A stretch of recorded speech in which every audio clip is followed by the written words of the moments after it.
Well, hello. Today's movie is the 2002 sequel, Blade 2. A new type of vampire attacks regular vampires at a blood bank in Prague.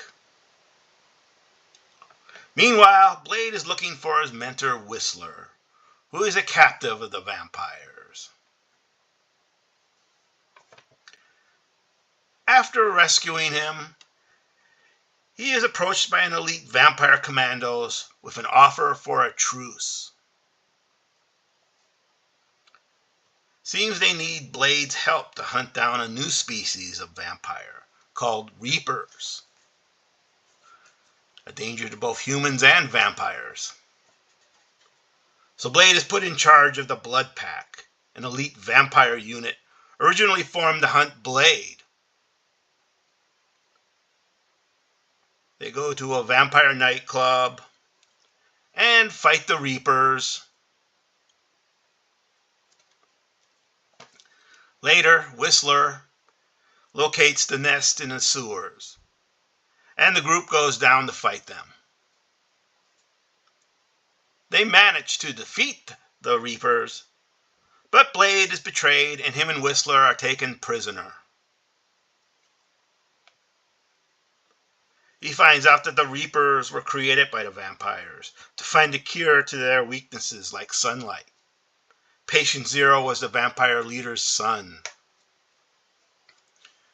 They hope to use Blade's blood. But the son comes and attacks the HQ and manages to kill his father. But Blade, with the help of Whistler, manages to get free and they defeat the Reapers.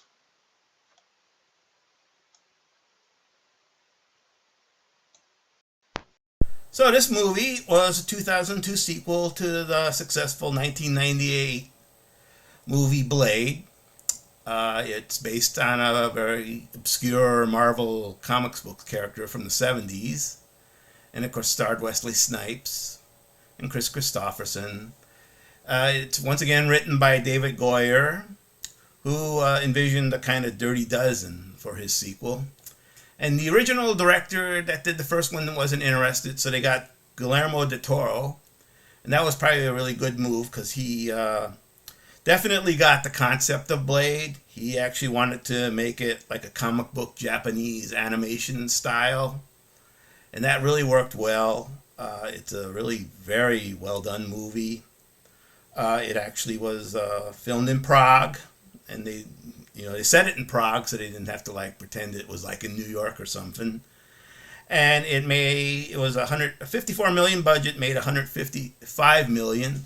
So it was the most successful of the trilogy that was made. And I think it's definitely a great movie. Plenty of action, very visual.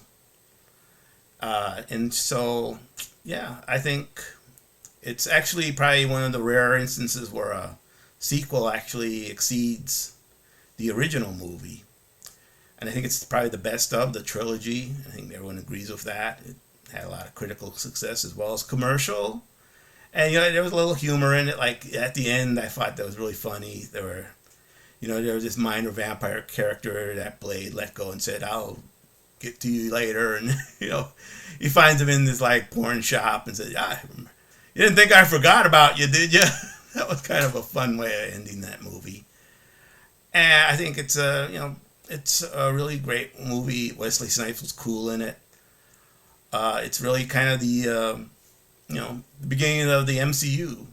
It kind of showed that, Marvel comic book characters were commercially successful. And I think we have a lot to thank for Blade for, all the other superhero movies we had that were both good and bad.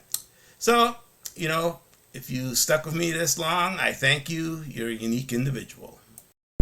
Oh, and one little final note. Last week, got news that Kris Kristofferson passed away.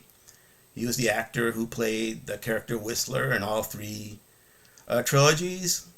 Kind of a sad thing. I really enjoyed him as an actor. He was also a country western singer. Not really big fan of that kind of music, but he was still talented. And I really loved him in these movies. And there were some other movies he did, like Christmas in Connecticut's a real fun one I love. And he was really great in Convoy, even though that was flawed, but it wasn't because he was cast in that movie. So, God rest you, Kris.